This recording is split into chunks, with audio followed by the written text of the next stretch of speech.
In today's video, I'm going to teach you how to use Gemini AI in Google Workspace. Before we begin, make sure you're signed into the Google account you want to use. Gemini works best when it's connected to the same account you use for Gmail, Drive, Docs, and the rest of your Workspace tools.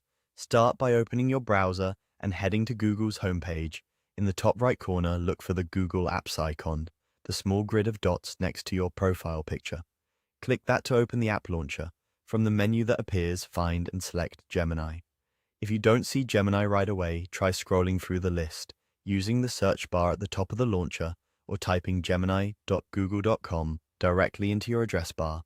If it still doesn't show up, your account might not have access yet, or you may need to switch to a different Google account. Once Gemini opens, look down to the bottom left corner of the screen and click Settings and Help. This is where you control what Gemini can connect to so it can work across your Google Apps. In the Settings panel, choose Connected Apps. You'll see a list of services that can link with Gemini. Find Google Workspace and turn it on.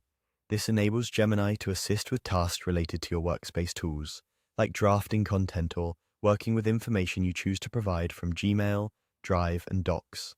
After you switch it on, you'll be prompted to connect. Click Connect. Take a moment to review the permissions on the screen so you understand what you're allowing.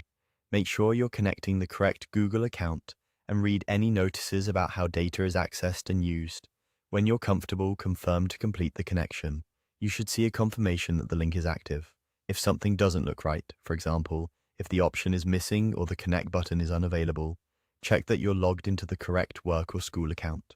Some organizations control access, so if you're using a managed account, you may need your administrator to enable it. You can also try refreshing the page or signing out and back in if the settings don't update immediately. That's it. You've connected Gemini to Google Workspace. From here, you can start using Gemini to help with your everyday work by prompting it from the Gemini app and letting it reference the content you choose to share from your workspace. Remember, review permissions carefully and only proceed when you're comfortable. Thanks for watching. If this was helpful, give it a try now and see how much time you can save with Gemini working alongside your Google Workspace.